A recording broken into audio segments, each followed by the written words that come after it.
If it sounds good, it doesn't have to look good. All right. That's podcasting 101 right there.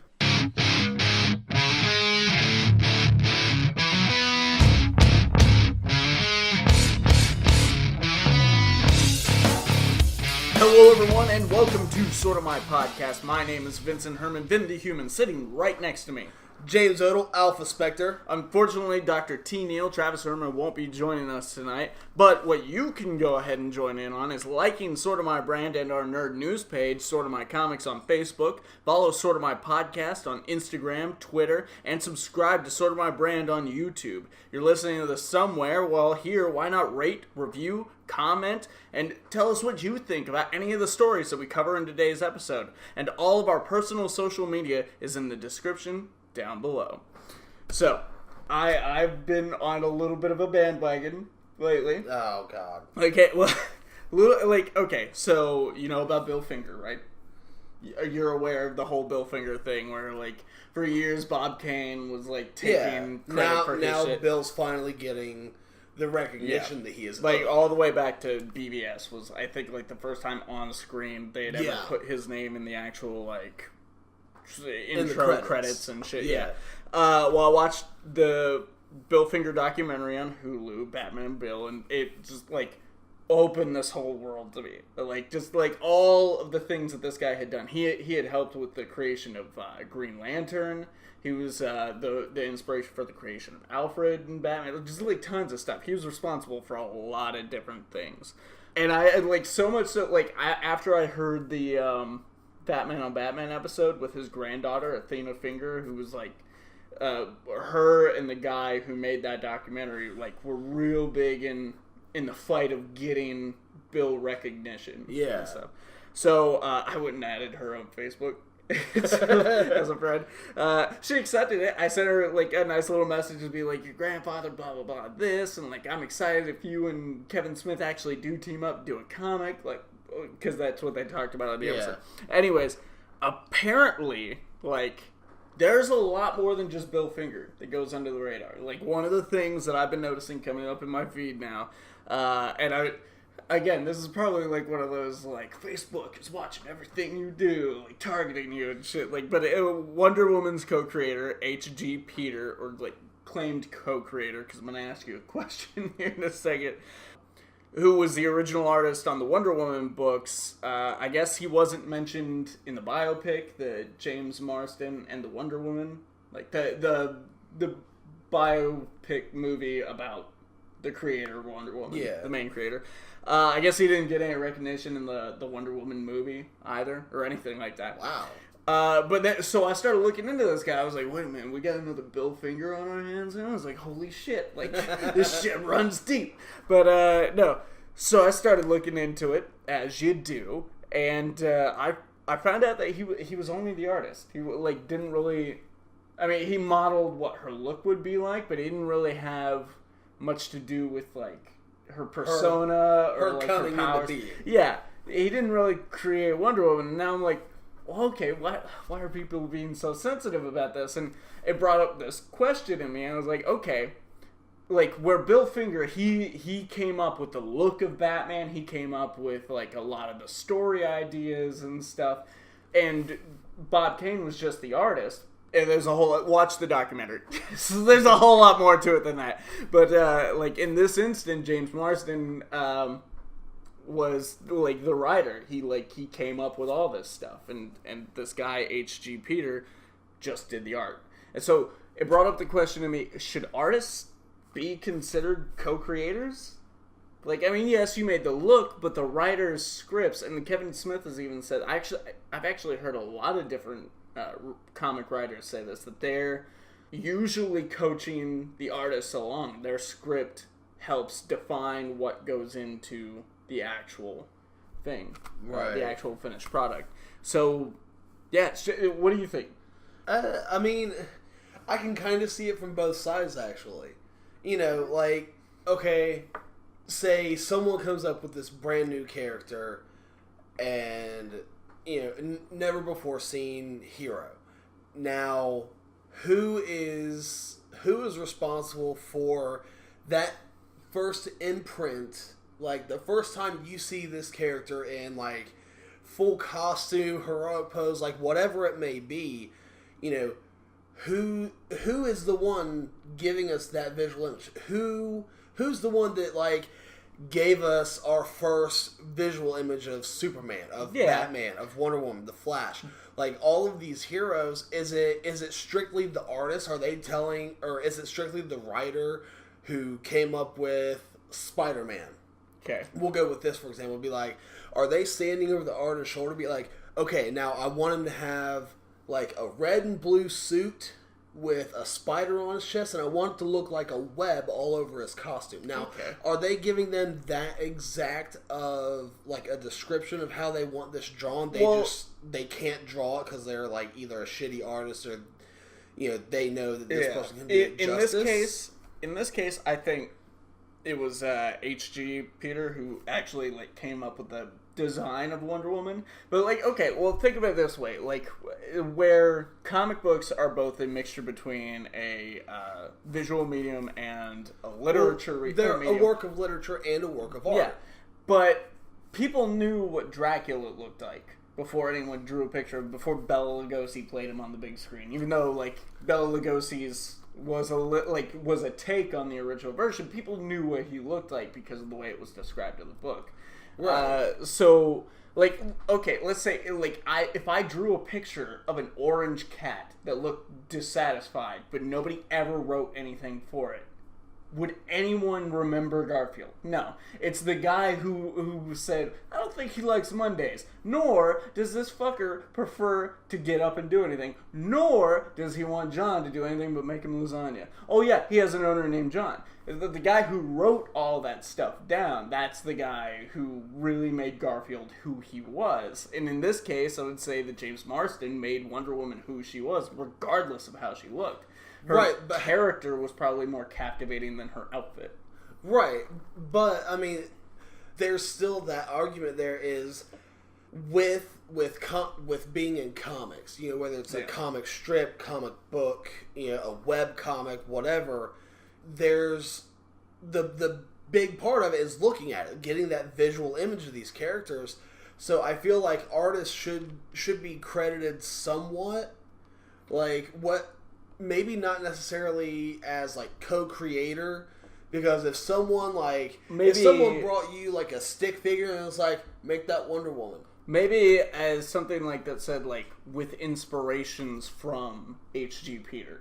Like, something like that. Like, not co-creator, but, like, maybe his imagery just inspired some of it. The way that he drew Wonder Woman became her iconic look. Yeah. You know, something like that. Like, to an extent. With Spider-Man, with Batman, like, all these characters, you know... Except for Spider-Man. Spider-Man's is always the same. Right, but, you know, you think of Spider-Man, the first one you think of is, you know, that original suit, which has not changed since his first appearance. You know, the spider has changed a little bit over the years. Yeah, but I mean, even still, like, it stays pretty close to that Amazing Fantasy 15. Mm-hmm. But, you know, so you've got to give some credit to the people who, like, draw the eye. Yeah, I guess I just don't think that they deserve the specific title of co-creator, because the things that we love about these heroes are not necessarily just how they look. Like, a lot of what we love about these heroes is in who they are. Which is why Bill Finger was a good, he made Batman who he was, and then Bob Kane just, like, sold it and took all the credit and drew the book. But, yeah, so, like, that's one of those instances where, this guy needs to, at the very least, to be called co-creator. But, like, I think in the case of H.G. Peter, if he got a mention, that'd be cool, like, awesome. Yeah, I mean, he drew the first books for years. At least, like, originally illustrated, or the original artist for a hero needs some kind of credit that's a good one. Yeah, originally illustrated by H.G. Peter. That would be way better. That would be good. You know, I could definitely get down for something like that. Even if someone comes along and, you know, we got some better looks for some of our heroes in the New 52 that have kind of stuck through Rebirth, you know, with some modifications here and there and all that, you know, you still always have, like, these these initial looks that have brought the character to where they are. You know, if you had the Flash running around in like a jogging suit, would he be as appealing? Right. But I imagine that just has like little, like weird, like yellow trim on all of it. Like, it's like red jogging pants with like the yellow stripes down the side, like the windbreaker. He's got like maybe a pair of yellow Nikes on or something. Yeah. That would be hilarious. Right? Okay, so why don't we go ahead and start talking about the actual books themselves and not like really clever arguments built out of the legacy that is comics. Did I go first last time? I think I went last time. Okay, I'll start us out on this one. Guys, this week in comics, I decided to read Moonknight number 188, which is part of the Legacy Renumbering Initiative. And one of the things that drew me to this book, first of all, Moonknight's a compelling character, as it is. But my favorite band's lead singer actually wrote this book and is going to be at least writing these first couple arcs. And that's Max Bemis of the band Say Anything. And what I think is really interesting about this book is that we actually don't follow Moonknight in this first issue. Yeah. They were talking about a new villain gonna be like, and they mention him and that's it. They had said they mentioned Mark by name, and I think there's a dream sequence later in the book where like it's Moonknight, but really this book follows Dr. Emmett, who was treating Mark Spector, and her new patient, which I believe is patient 86. Yeah, is what she refers to him as. I can't remember if he actually gets a name in this. Oh, he does. Well, he does, but I don't know. I can't remember if the patient has a name. Anyways, patient 86 is a bipolar man who was serving in the army and then snapped and burnt his entire troop to death.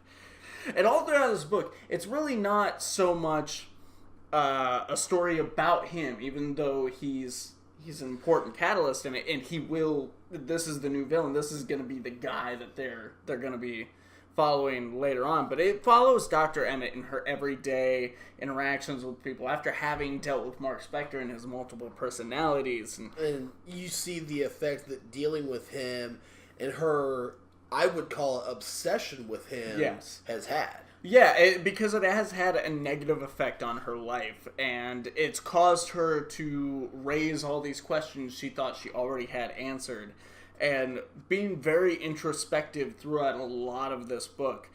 And when she finally figures out what she can do to help this guy, it's because of her treatments with Mark Spector. She uses what she believes Mark was using to rationalize his insanity, not necessarily being crazy, because she does make a point of that. Yes, he was insane, but he was not crazy. Yeah. Of Egyptian mythology. Basing it on, like, he was doing this in the name of an Egyptian god. Yes.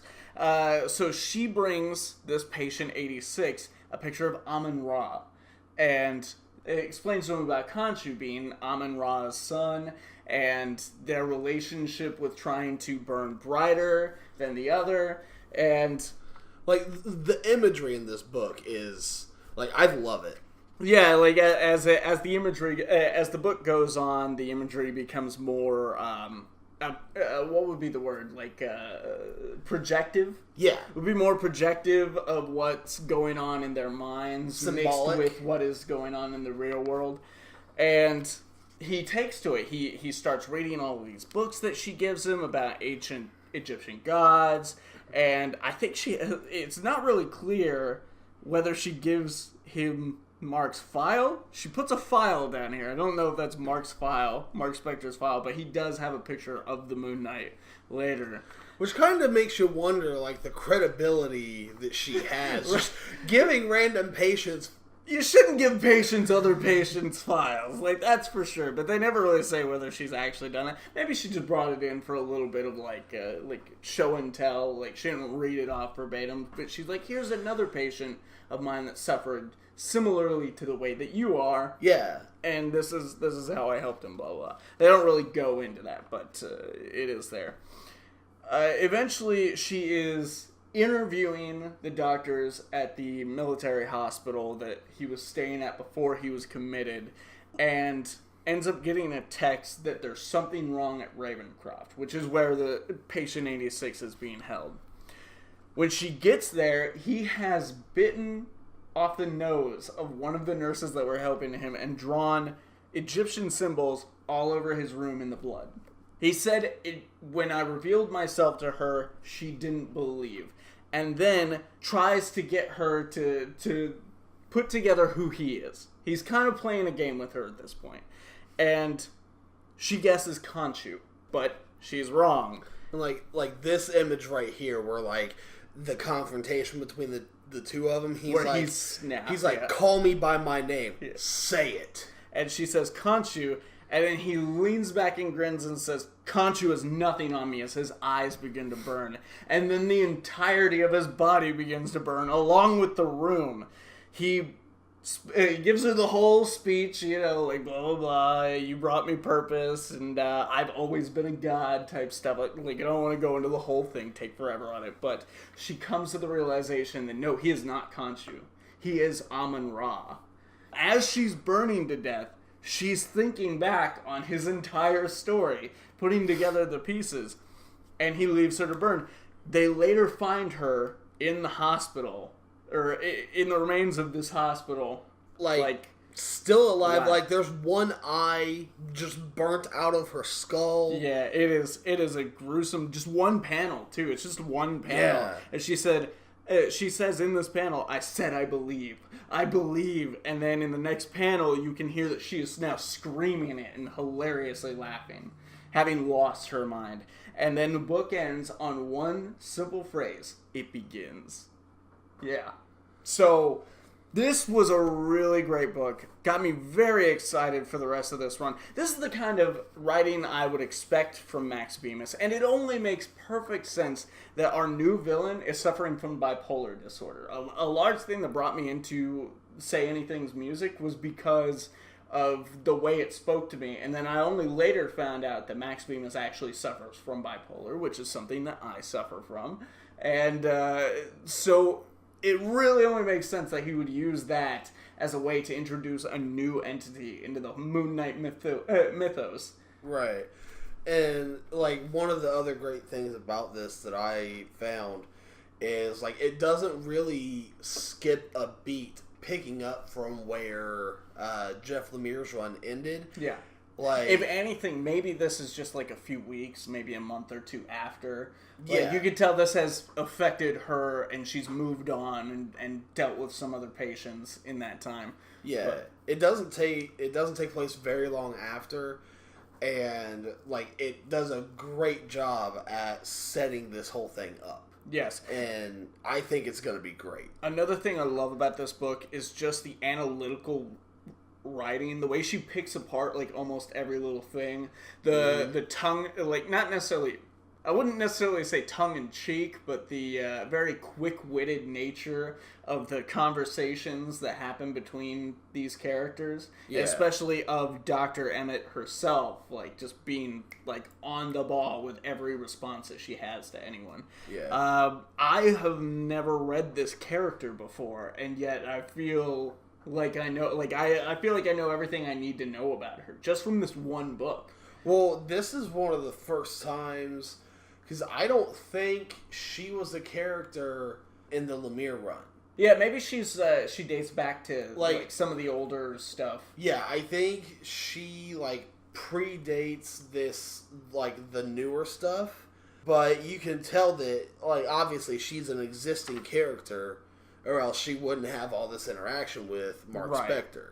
This is just one that you absolutely have to read. I had actually started to take notes on panels that I wanted, like not panels, but like speech bubbles and narration boxes that I wanted to read off, and they just piled up.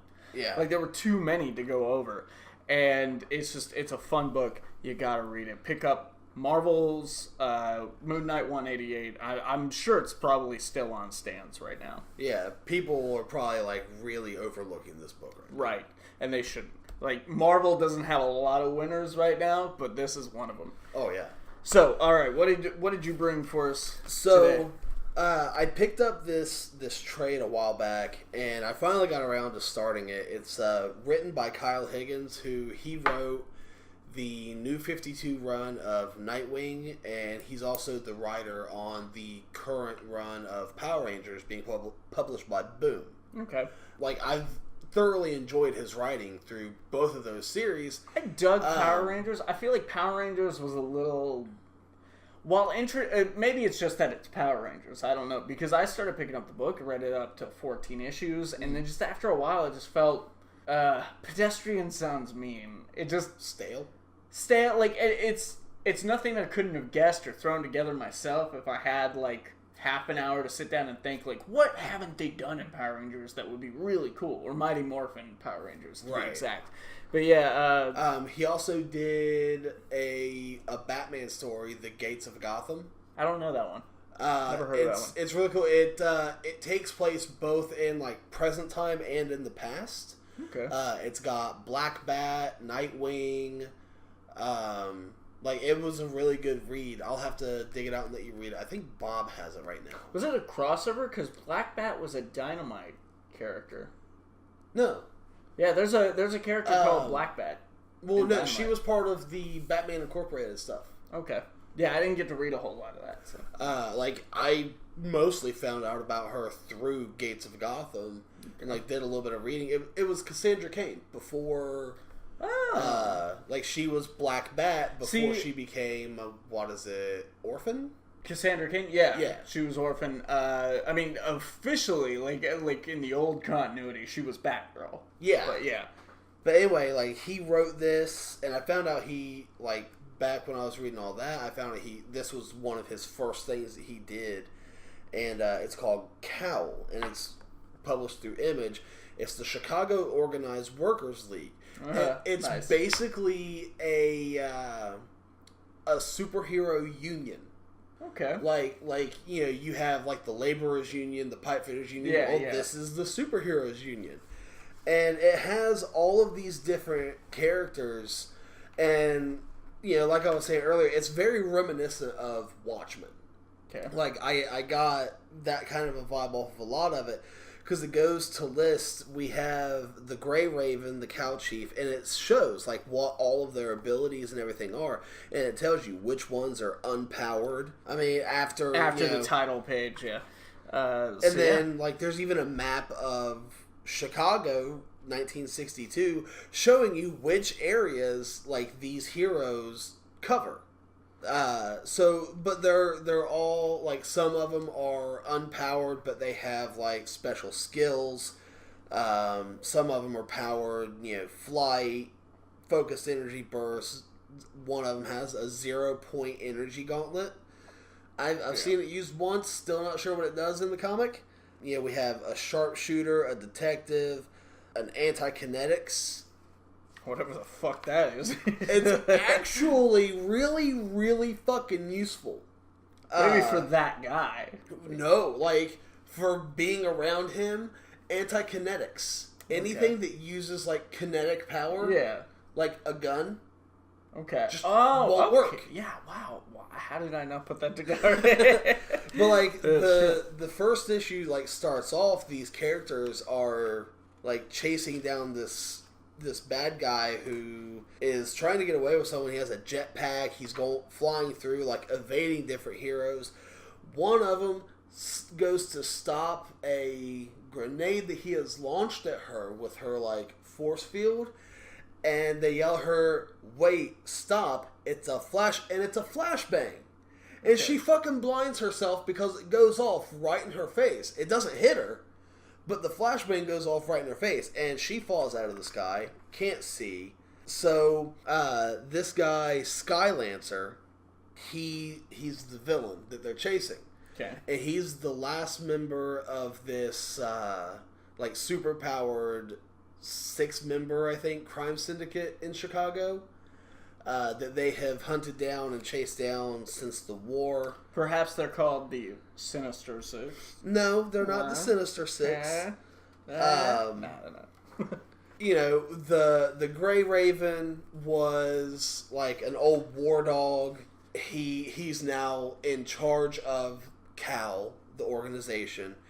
And here, going back to what I was saying about, like, the very Watchmen-esque feel, like, a lot of these pages have that 9-panel look from Watchmen. Yeah, which is a very, very tricky thing to master, too. Like, only so many artists can really pull off the whole 9-panel thing.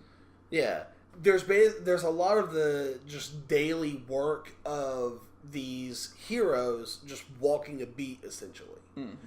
You know, there's interaction between the one female and the head of the group who makes everyone think that she's sleeping with him when she's not. She hates him. He's married. But it just goes on, like, this is the anti-kinetics. He stops a guy who came in to the office of C.O.W.L, and he grabs a gun, and it won't work because, you know, anti-kinetic powers. And they push the guy out the window. Like, they're very ruthless heroes. Yeah. And you can tell through the book they've become very desensitized to everything. Or, like, they're very, like, over what they've signed on to do. Because they're facing budget cuts. You know, the public doesn't really care about them as much as they used to. You know, which is an interesting take because, like, people love outlaws. Yeah. People love things that are outside the law, so long as it's not, like, destroying cities or, like, hurting people. You know, people dig heroes for one of those reasons, is because they're above it. They work above it. So if you were to legitimize heroes, you would almost kill the popularity for the populace. Yeah. And that's, like, throughout the first couple issues of this, you see that. There's, like, you still have the police who do their job, but then you also have C.O.W.L who step in to handle, like, some of the bigger things, but they've just gotten to the point where they're over doing what they do. Yeah. You know, kids view them as, like, stuck-up assholes most of the time. One of which going to the length of calling the leader an asshole. Like, it's so far, it's just been a very different and interesting take on the whole superhero scheme that I've never really seen before. I don't know so much if we haven't seen... Again, you drew comparisons to Watchmen, and in Watchmen, people are fed up with heroes to a point. People... So much so that they'll throw, like, garbage at the comedian. You know, like, okay, yeah. So like, it doesn't sound like anything that's, like... It's not new. Groundbreaking. Yeah, it's not groundbreaking or anything, but it does seem interesting. I mean, it's not the Watchmen for sure. So, right. Yeah. But, like I said, it has that, like... It's set several decades ago. Like, it's got that dated It's feel a different to it. Story drawing on similar elements. Yeah. Yeah. So, yeah, you can't hate that. You know, because if you do, then fuck Sentry. Right? So, well, then I think we'll go ahead and retire those to the short box and get into the news. It's time for the news, the phone booth news. That's right, guys. It's time for the phone booth news, where we try to give you the news faster than Deadpool can save the day, which gives us 3 minutes, 45 seconds. A lot of spit right there, just now. Okay. Let me get to my page here. Alright, whenever Odle is ready with the timer. And go. In I Didn't Want to Give Out 3 Different Segments news, the YouTube channel Dare, that is DARC 91, made an 80s style VHS intro for Justice League, so check that out. As of November 19th, the watered down versions of Japan's infamous Japan's infamous Pokemon centers have finally made it to the US. While also online, these centers will be popping up in GameStop and ThinkGeek locations nationwide and will feature exclusive goods and collectibles found nowhere else. A 5-part documentary series about Image Comics titled So Much Damage had its series debut on the official Sci-Fi website on November 20th. In comics news, Alex Alonso is stepping down as editor-in-chief at Marvel Comics, and taking his place will be the 15-year Marvel veteran C.B. Cebulski. Yes. Dan Buckley, president of Marvel Entertainment, said in a statement, Marvel has set a high bar for superhero stories for over 75 years, and we believe CV is perfectly positioned to take Marvel Comics to new heights. Here's hoping they can reach the heights DC Comics has reached in just the past year. In video game news, after recent controversy and the most downvoted post in Reddit history, EA has disabled microtransactions in Star Wars Battlefront 2, meaning that all progression will be earned through gameplay. After balancing and adjusting, the in-game crystal purchases will return. In TV news, Amazon Studios has announced that they'll be working with Tolkien Estate and Trust, publisher HarperCollins, and Warner Brother Entertainment's New Line Cinemas on a multi-season Lord of the Rings show that will serve as a prequel to Fellowship of the Rings. Harley Quinn will be getting her own 26-episode adult animated series on the upcoming DC streaming service, and reports say Warner Brothers is eyeing Margot Robbie as the voice of the character. The description for the show reads, Harley Quinn, who has finally broken things off once and for all with the Joker, attempts to make it on her own as the criminal queenpin of Gotham City. The C.W. has announced their debut date for their Berlantiverse show, Black Lightning. The series airs January 16th, 2018. In movie news, a clip from the Jurassic World sequel, Fallen Kingdom, has revealed a clip is released featuring Chris Pratt and a baby raptor. I fell apart on that one. This clip will have you saying, life finds a way to be adorable. Speaking of short, adorable videos, Pixar released the first teaser for the long-awaited Incredibles 2, set to hit theaters in summer 2018. Constant Films is teaming with Bolt Pictures and Prime Universal Films to produce a film adaptation of the Wildstorm action spy comic Danger Girl, with a subsequent TV series planned. All right. This past Friday, Todd McFarlane posted a partial picture of his Spawn script on Twitter. The section shows a conversation between Twitch and someone named Danny.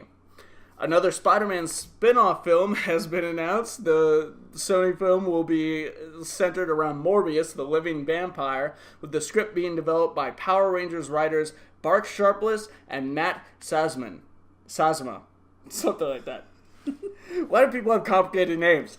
The Deadpool film franchise's unorthodox ad campaigning strikes again with a hilarious 2-minute Bob Ross-themed teaser trailer. And Marvel Studios has cast Mar-Vell, the Kree warrior that Carol Danvers receives her powers from in the comics, for their upcoming Captain Marvel film. Stepping into the role will be Jude Law, joining Brie Larson, Samuel L. Jackson, and Ben Mendelsohn in Marvel's first female-led MCU picture. And that is the news. And we did not save the day. Shit. Yeah, well, I kind of tripped over myself a little bit there, as if I were the Flash in the Justice League movie. I mean, at least now we have some Cherry Garcia ice cream to enjoy. Yeah, right? Wait a minute, what? I don't get that reference at all. The Deadpool trailer. Oh, okay. Well, that was the first teaser trailer. We were talking about the Bob Ross one. Nah, he failed to save the guy, so he eats his Cherry Garcia ice cream. Oh, okay. Well, yeah, there you go. All right, never mind. I take it back. I'm sorry I shit on your joke. It was actually a really good joke, and I fucked it up. You did. I'm sorry about that. Okay, guys. So coming out of the phone booth news, which if you want to read any of those stories, you can go to our nerd news page, Sort of My Comics, and like it while you're there. But we have some bigger stories here to cover. Well, I don't know. This was a really hard one to plot out because there was so much phone booth news, and arguably, okay, I thought we were going to have Travis here. I thought these next two subjects would be a lot of fun, especially with him involved. So I probably would have chosen differently had he not come here, but it takes me hours to write the show, so fuck it. We're in it now. So the first thing we're going to talk about is the Rampage trailer, which came out. Rampage releasing April 20th, 2018. First thing I want to note here, the cast. We got Jeffrey Dean Morgan, Joe Manganiello, Manganiello. Manganiello. Is it Mangione? Is it Joe Mangione? Magellan? It's like Chuck Mangio's cousin. I don't. Holy fuck! I'm sorry. Like, if he ever hears this, I cannot pronounce your last name. I have no fucking idea. Anyways, Melon Ackerman and Dwayne The Rock Johnson. Who doesn't put The Rock in the middle of his name anymore, but I like to add it because he's the fucking Rock. He's the jabroni beating, the pie eating, show stopping, heart thromping.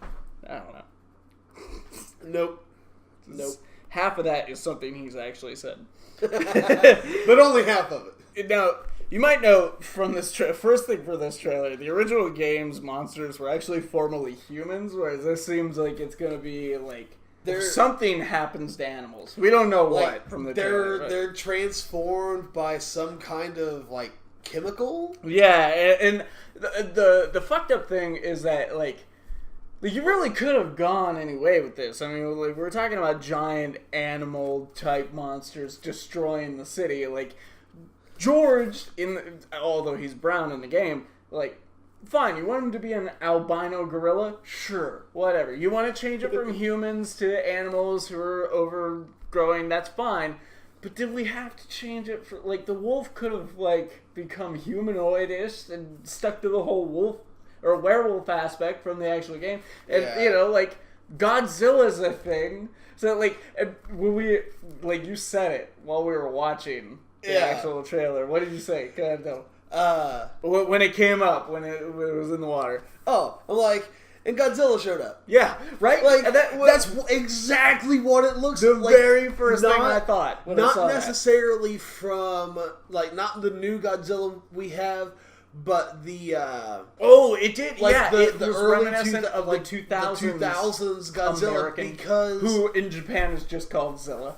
They won't call him Godzilla. He actually makes an appearance in Final Wars and fights the actual Godzilla and gets killed, like, in 2 seconds. Yeah.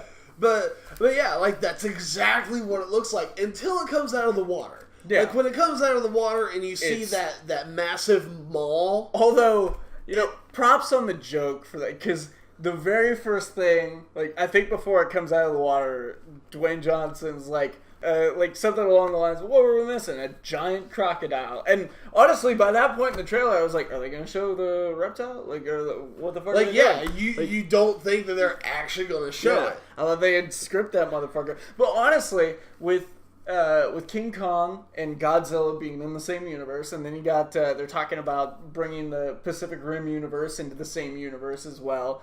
Wouldn't it have been so cool if it was Godzilla? Like, just, because the original creature in the Rampage game, it looks like a Godzilla-type monster. He doesn't look like a crocodile or anything like that. Maybe in later games. I know they had a bunch of sequels. Oh, yeah, there were tons of them. I only ever played the first one in World Tour, which actually World Tour on the N64 is like a lot more of my knowledge is from that game.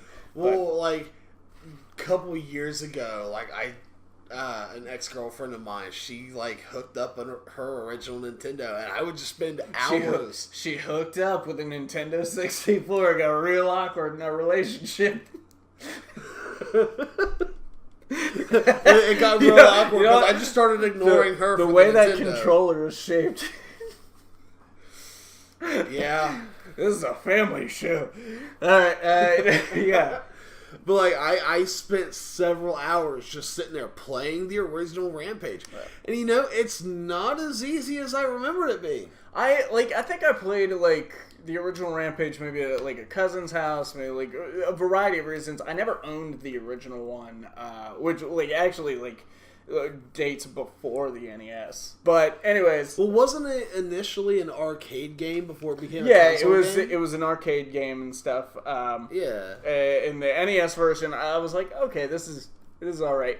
But a friend of mine in the trailer park he used to live in Athens, he had it, and we would go over. This is actually, I think, previously on the show, I'd mentioned a friend of mine in that trailer park giving us that. On Pokemon Red, like, learning how to clone Pokemon. Yeah. And then he gave us a copy of his, like, badass, couldn't be beat Charizard. It was the same friend. Okay. He had it. We'd go over there all the time and play this. It was just mesmerizing. I loved it.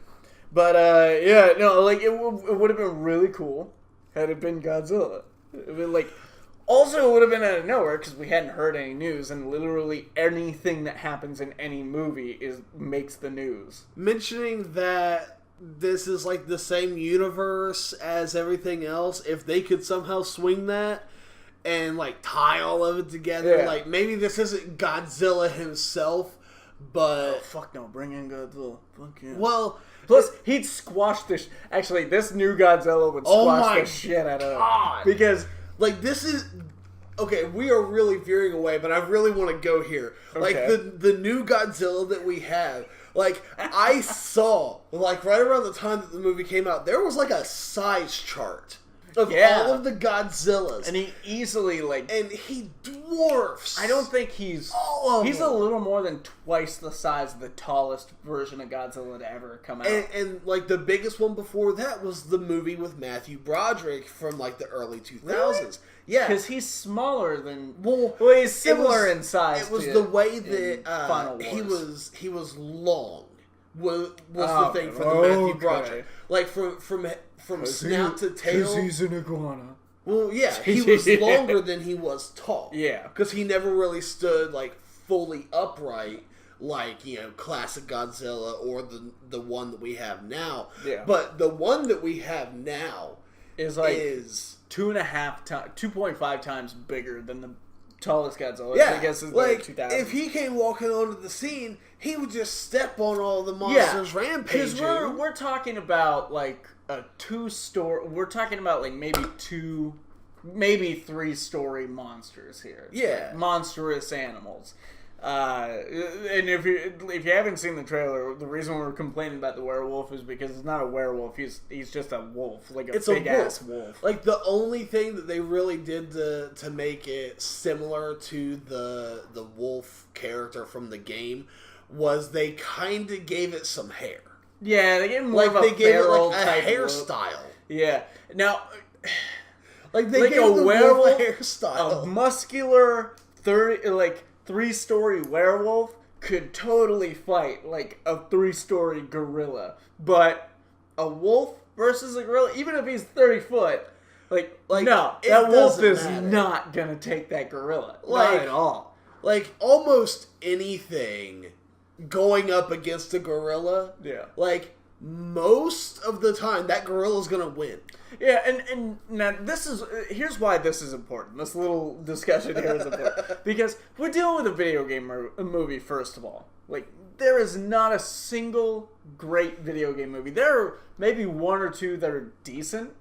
I think I even have it, but I enjoy Resident Evil, the first one. Yeah. I hate every sequel. And they only get worse with time. But, Doom the first had that one one first-person moment that was cool. Yeah, literally only that one first-person moment that was cool. But yeah, no, so we're not dealing with like a really well-fleshed-out genre here.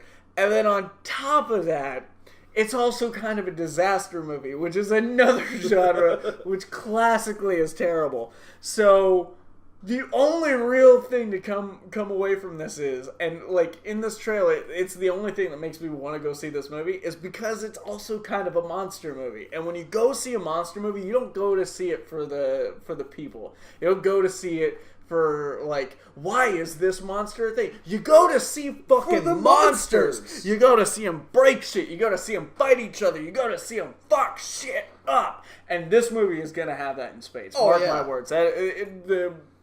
It may be a little more downplayed than you care for. It may not be as much in the film as you'd want. Well, I mean, even Godzilla suffers. The new Godzilla film from, I think, 2014, that one suffers from it, where it's like, yes, the monster fighting and all that stuff was cool, but it's so little of the movie. Yeah. It was such a, like, bait-and-switch movie, because they also had us believing Bryan Cranston was the main character, and that was not true. That was far from true. That was probably what got me most about that movie. It's like, oh, Bryan Cranston is gonna like subdue Godzilla with his meth. What's Bryan Cranston gonna do here? Is he gonna summon the Power Rangers? Well, this is before. Well, actually, no. I think he was cast by that point, right? For the Power Rangers movie? I don't remember. I don't know. It was fucking 3 years ago. There's too much nerd shit going on. So, like, fuck it. But it's gonna be a fun monster movie. It's going to be a fun monster movie at its best. I don't expect anything great from this thing. Like, I'm already questioning, like, where the fuck is the crocodile coming from? Like, there's already questions from the trailer. But the important thing is that it's going to be a cool monster movie. Now, like, here's something. Will a surprise character be Larry, the giant rat you could only play on the Atari Lynx? Yeah, it was the only time a fourth... Well, okay, I don't know if it was the only time, but it was the first time a fourth character was available. It was only on the Atari Lynx, and he was Larry the rat, the like, just giant fucking rat that would also destroy buildings. I bet they'll have like some kind of homage to him or something. Honestly, because it was only the one time, as far as I know, like as far as I saw from the few different pages I read, honestly, I don't expect him to be in there, but it would be great. It would be so cool, like, of all the things that it's gotten wrong, of all the things that it's probably, like, gonna fuck up, like, the one thing that they could do just for fans, especially because a lot of people's memories of Rampage, the first Rampage game, is from the Atari Lynx. Like, a lot of people bring up Atari Lynx when they talk about that game. Yeah. They could at least just do that for them. Just be like, mid-credits scene, because we're planning on a sequel, because this is going to make plenty of money. Nah, it's going to fall flat on its face. Yeah. But, mid-credits scene, Larry the Rat. That'd be great. I'd be okay with that. Okay, no, it looks like, I guess he was in Total Destruction as well. There were apparently a lot of different, like, several different, like, Rampage characters. Over the years, yeah. Yeah. Yeah, but I mean, it's like, of all the versions that Rampage came out on the first game, and then World Tour, and variety of different systems that came out on, it was really only just those three main characters. And on the NES, it was actually just George and the wolf, and the werewolf. That was it. You only had the two characters. There was a way to get the lizard on the NES? Yeah, but I can't remember how. Because, like, you could only have two players on the NES. Yeah. But, like, there was some way to get the lizard involved, and I can't remember how it was. Alright, well, going from there into our next subject, we actually mentioned on SMP number 27, or 26, in Phone Booth News that Mark Millar was going to have some big kick-ass news coming in the next week. And he had a lot of kick-ass news, actually. Yeah, he did. We're going to go with these one at a time. First, we're going to cover the kick-ass news, because there's also Hit Girl news. And Kick-Ass is coming back in an ongoing series, which launches February 21st, 2018. And along with switching publishers from Marvel's Icon to Image Comics, the series is going to see a ton of changes, such as the main character and location.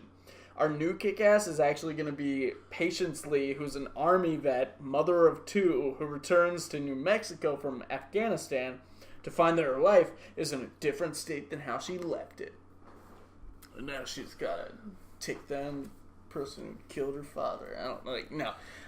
We don't know the premise yet. Yeah, we don't know the character is completely different. We know that she is going to take up the mantle of Kick-Ass, and that a lot of the reason behind this change is because Mark Millar likes legacy stories, like what they've done with like the Flash, where he's passed down the mantle a few times, and maybe the Batman, like just all these legacy stories. Yeah. Where, you know, what is his name? Danny? Danny is the main character of the Kick-Ass, yeah. Where he can't be Kick-Ass forever, and like, so this is the new Kick-Ass. I think it's really cool. Yeah. Really cool idea, trading up, because one of the things that made Kick-Ass interesting was that he was nobody. Like, he had, like, a fucking accident, and, like, some of the nerves were fucked up in him and stuff, so he could barely feel pain, and he read comic books, so he was like, I might as well be a superhero. Might as well fucking do this now. Yeah, so... But it's one of those things, like, he's one of those heroes that he literally is nothing that special. Yeah. He can't feel pain, but he can still get his ass handed to him, like it's nothing. Yeah, and now we've got a true blue ass kicker, a soldier, and she's She's coming into a world that she wasn't expecting. Like, I assume something is going to happen with her kids. But yeah, I like the idea. Mm-hmm. I especially like that we're moving to Image, which I think means they're going to get away with a lot more. Oh, yeah. I think we're going to see a new level on this book. Like, okay, the only... I want to see this done by Ryan Odle. You mean the artist? Like, I want the artist, Ryan Odle, to do the art for this. Like, could you imagine... All those hours I spent writing the show, I didn't write down the illustrator's name. But, like, could you imagine getting, like, Invincible-style gore and fight scenes and everything in Kick-Ass? That would be fucking great. That would be amazing. However, I think Romita Jr. is coming to this book. No!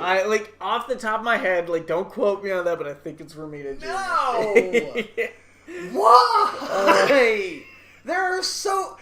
Okay, you're writing a book called Kick-Ass. I don't know who all was drawing it before, but the book is called Kick-Ass. I think John Romita Jr. was on the book before. Really? Yeah, but Get rid of him. I've read Kick-Ass 1 and 2, and I've read the Hit Girl series. I haven't read 3 yet, but... Was it good? I remember JR. I think it fits with this world, really. It was good JR. It wasn't for some reason, every other panel, they're facing to the right. They're facing to the right, and they just have the same look on everyone's face. I felt like these characters had emotions. Well, I don't feel like I would have read so far into it if it was bad. Because I have given up on books because of bad art before. So. I'll look at it before I buy it. You should check it out. Yeah, I don't know, read it digitally or whatever you gotta do. But check out Kick-Ass. And that goes to anyone. I haven't read Kick-Ass 3 yet, but I intend to, especially in preparation for these. But yeah, they're great books. They're really great. And the movies are not a scapegoat. You can't say, well, I saw the movies, because 2 borrows elements from Kick-Ass 2, the comic, but it doesn't actually really follow that story a whole lot. And then Kick-Ass 1 is only really the actual story of Kick-Ass, for about half the movie. Well, that goes for anything. The closest movies that I've ever seen that correlate well with the comics are the DC animated. Yeah, I'd say Watchmen is pretty damn close. Yeah, for a lot of elements. What was it? Only the very end. Well, was a little bit I think different. they took that scene in the alleyway where before they're all back in costume, where Night Owl and Silk Spectre get jumped in the alley. Yeah, because he's I think he's walking her to his place or something. But yeah, that never happened in the book. There were a few things they took similarities with, but yeah, for the whole, especially if you watch the Ultimate Edition, it's pretty close to the book. But yeah, no, you definitely read these books. They're really cool. And, if anything in this sounds interesting, you should definitely get up on it, because this is essentially Kick-Ass 4. I don't know what the actual title of the book is going to be yet. They haven't announced it, but yeah. It's essentially Kick-Ass 4. Yeah. Now, the other spectrum of this is also another ongoing series from this universe called Hit Girl that's going to be coming on the same day, the 21st. And 21st of February, I should say.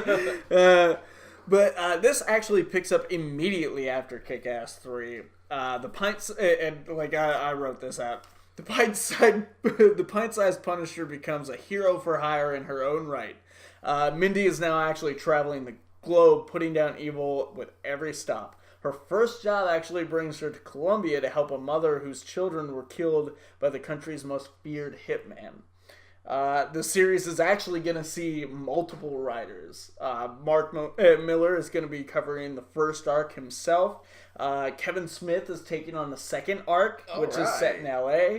And with every arc comes a different location. setting. Yeah. Awesome. So we're gonna see Hit Girl globetrotting and just like killing all these fucking assholes because, and this is something that essentially something that Millar said in an interview about this book was that he likes the idea of splitting these characters up. Like it's cool to see them work with each other, but you can't just do that because where Kick-Ass is like he's more of a hero in the way that he knocks people out. His partner is over here shooting people in the face. So, it's like you've got Batman and the Punisher. Yeah. Well, yeah. It's actually in another article I read, they called it a pint-sized Punisher meets Polly Pocket. Oh my god! So it's really one of those things where yes, they can work well together, but it would get old fast. Like there's really only so much you could do. So it's and having read the actual Hit Girl book that they did, it was really fun seeing her out on her own. I can't wait to see maybe a little older. I don't know if they're gonna keep her. Like child, like or if she's gonna be a preteen at this point, if she's gonna be a teenager at this point, but like I'm sure they're going to keep her at least like underage. Yeah. So it's gonna be cool to see where this goes. Just like seeing her interacting with normal people too, like taking on their job, like how can I help you type shit. Like just seeing her put like being a real dick to people. I for some reason I want her to have this moment where she's in this like ridiculously cheesy burger place, having to take someone's order, and they just start getting like shitty with her about getting it wrong. You know what? Flips on them. Like okay, so this with Kick-Ass, he's got 2 years of ideas worth for there. Like he knows he's got the first 2 years of that book plotted out. With this, he has 3 years. He had 3 years ready to go on the day. So I think he's obviously a little more invested in Hit Girl. Yeah. But yeah, so he's got 3 years ready to go there. So really for this run, I don't think we'll get to see anything like that, but if they do a later run, like the next like Hit Girl series that they do, it would be cool to see her as a teenager. Now she has to get her own first job, like, I don't know, maybe like the money's not coming in like it used to, or maybe she feels bad about taking money from people for taking jobs, which we don't know if that's exactly what she's going to be doing. That's just what it makes it sound like, is she's kind of a mercenary, but for all the good reasons. I feel like if we get like 16, 17-year-old Hit Girl, it's gonna be one of those like she's gonna get this job at McBurgertown to blend in, or maybe like oh my god, like a scene where she's like actually working as a waitress in like an actual restaurant. Oh, God. Somebody grabs her ass. And like she breaks their arm. No, she like with we'll try and set the scene. The guy is to her right. She is standing there. She takes her left hand, pulls it behind her back, grabs his arm, pulls him close to her like side, so his like face is on her side. She grabs like a saucer from the table, smashes it into the guy's throat. She lets go of his arm, kicks him to the floor, flips the table over onto him, and then says, "Will there be anything else?" That would be great. I love that scene right there. Mark Millar, you can have that. Please use that. Like somewhere with Hit Girl, that would just be great. I would love to see Mindy do that little scene right there. And that was off the top of my head. That's just off the cuff. Right? Yeah. So this is going to be fun. I can't wait for these books to come out. You need to get caught up on the comics. You should really read these comics. As a Millar fan alone, you know? Yeah. Like, so yeah, we're getting some new Kick-Ass and Hit Girl stuff, but unfortunately there's someone we're not going to be getting anything new from, and that's going to bring us to the last thing I want to talk about on the show today, and that is on November 16th, the 57-year-old voice actress Hiromi Tsuru was found unconscious in her car along the Shuto Expressway in Tokyo. She was rushed to the nearby hospital where she was pronounced dead, and the next day it was discovered that she had died of an aortic dissection, There's actually an uncommon condition in which the inner layer of the aorta tears and later causes the aorta to separate entirely. Oh. Yeah. Hiromi's acting career extends as far back as 1961 and includes films, TV, video games, but her most notable credit would actually be Bulma Briefs from the Dragon Ball franchise, who she's brought to life in every appearance of the character since 1986 Dragon Ball Z. Yep. So the reason this matters to me, like really matters, because we do live in America. We have our American version of Dragon Ball Z, which we've all watched, we all love, like everything. But I actually have a bit of a connection to the Japanese version of this character, because I think it was around the time that what saga was it? The Majin Buu saga was happening. Like, I'd watched through the Cell saga and the American version and everything. Like, I'd seen some Dragon Ball back in the day. When we weren't getting, like, the new episodes. Yeah. Because, like, there was no, I'd say it's still in line, but I'll talk about that a little bit later. But, when they were, like 20, 40 episodes ahead of everyone or something. Yeah. My aunt, who I was living with at the time, actually had like the full cable package, and I was looking for something to watch. Like, I think it was like maybe 1 a.m. or something, and I pop over, I see Dragon Ball Z come up on the menu, and then it goes to the channel, and here I am seeing fucking Super Boo and Gotenks and all this other, like, all this new stuff. I'm like, what the fuck is this? This isn't Dragon Ball Z. I don't know any of this shit. So I started watching that stuff with the subtitles on and everything. So I was like a little ahead of the game on everyone. Yeah. And it wasn't really about being ahead of the game. Like, it just didn't matter to me that it was in Japanese either. I was watching Dragon Ball Z, and I was seeing stuff nobody else had seen. Like, I was getting to know the future of these characters. Like, I'd missed some stuff, so it wasn't until later when the American versions came out that I got to see those. But I also really enjoyed, like, on some of the PlayStation games, the Budokai Tenkaichis and shit like that, they actually had an option to turn the language to Japanese. Right. And for the longest time, I did that with every game. Like, for some reason, it was so much cooler to me to put it in Japanese. And Bulma was a narrator on a lot of these, and that was who was doing the voice. Yeah. Was Hiromi was doing that voice. And then, fast forward years later, Dragon Ball Super starts. And, like, just from the news, I was like, I want to be on this. And so I started watching the show in Japanese. I'm still watching the show up to date in Japanese because I think the Japanese show is 116, 117 episodes in. Well, the American show is like 50 or 60 episodes in. So yeah, there's still like that huge gap. So, and I haven't even started watching the American one. Really? Yeah. Honestly, I think I'm just gonna wait for the Japanese one to finish, and then I'll start the American. Because I'm so ahead. Like, I don't care about the reading. I like reading the subtitles and stuff. We're getting some of the coolest stuff.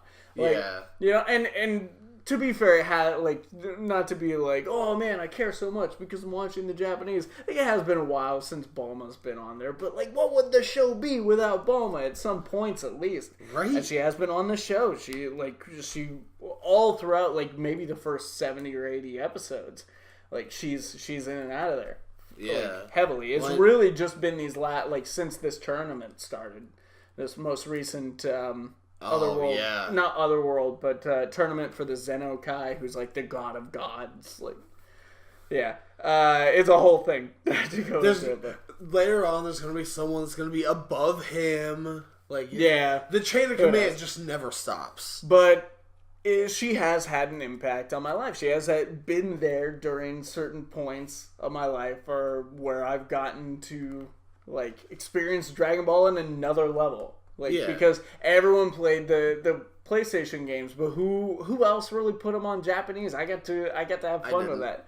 Yeah, like, I got to see Dragon Ball Z in a whole brand new light when I thought it couldn't get any better, and I hadn't really thought that they were that far ahead of us. Like, I thought like we were like right there on the same level, more or less. Like, maybe there were a few episodes ahead, but No, like they were in a whole other saga, like halfway through it, and she was there to help out with that, and then like I said, I could not wait for the American Dragon Ball Super. I had to go into this one, and she made it just as entertaining as ever. Even though I couldn't understand the words she was saying, I had to read them.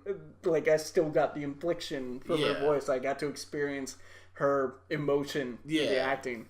So yeah, we are really losing someone here, especially because Dragon Ball's not over. Right. Like, Dragon Ball Super is still going. Like, we don't know if they have plans to go past this new tournament that they're doing. Like, are we ever going to see the Bulma character again? Like, after this? And she was pregnant. Or no, she just had Bulma. Like, just before the tournament. Yeah. I'd say they'll continue the character. They'll just find someone with a incredibly similar voice. Yeah. They'll have to. Probably. And, I'm sure that, like, Akira Toriyama has headed up this whole thing so far. Like, he's been very involved, like, pretty much rectifying the mistakes of GT. So I'm sure he'll be involved in that process, and they'll do the character right. But it just really is sad, because, like I said, she was only 57. It wasn't that old. Like, this was, unfortunately, a condition that is, like, a lot of the times just fatal. Like, they would check, like, so many other things before checking for this. Right. So, even if if she had made it to the hospital at the time that because she was found, like, emergency blinkers were going, she was still strapped in her seatbelt. She had obviously pulled off to the side of the road.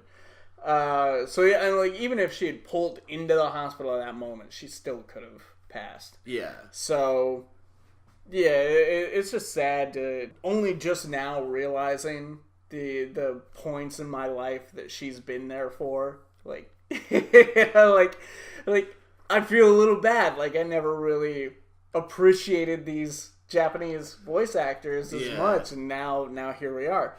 So if anything, I am going to be paying a little more attention to that kind of stuff. Yeah. Has she, like, what about you? Did you ever have any connection to the Japanese version of the shows? Not really. Like, I've kind of like you, I've watched some of the Japanese ones on typical American, like, late night TV, but yeah. And really this was back when there were like 600 channels and stuff. Yeah. Like this is before everything was. I think this is before anything was really streaming. I mean, they would show some things on the internet. They would stream on the internet, but it wasn't like whole companies like in Netflix. Right. There was no Netflix. Nothing like Netflix then. So yeah, like we've lost an important member of the Dragon Ball family, and especially for the Japanese viewers and the Japanese fans who buy the video games and all that stuff, she will be missed for sure. Now, I think that's a good place to end this. Guys, we did a special Justice League episode of Sort of My Podcast. Went out last week. Check that out. And Boba Fett joined us for that. That was fun. He went and saw the movie with us. It was a good time. We've got the Christmas Commoners Commentary winner. You guys voted, and it was the Santa Claus with an E. You get it?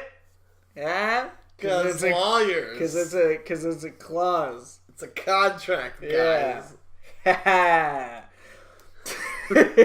If you're still listening after that, comment down below. Let us know what you thought about any of the stories we talked about. What do you have any memories of Hiromi from the Japanese Dragon Ball universe? No one's gonna have memories of her. Somebody might. Like, I did. So come on. Like, shit. It's not that there's no Americans out there. Maybe we're broadcasting in Japan. You don't know what nobody in Japan says it.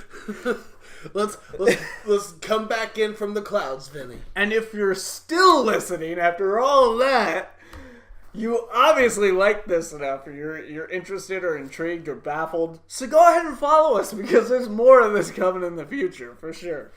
Guys, my name is Vincent Herman Vin the Human. James Odle, Alphaspecter. And it's time to play that not Japanese outro music. I don't know what I was doing there, but just play it.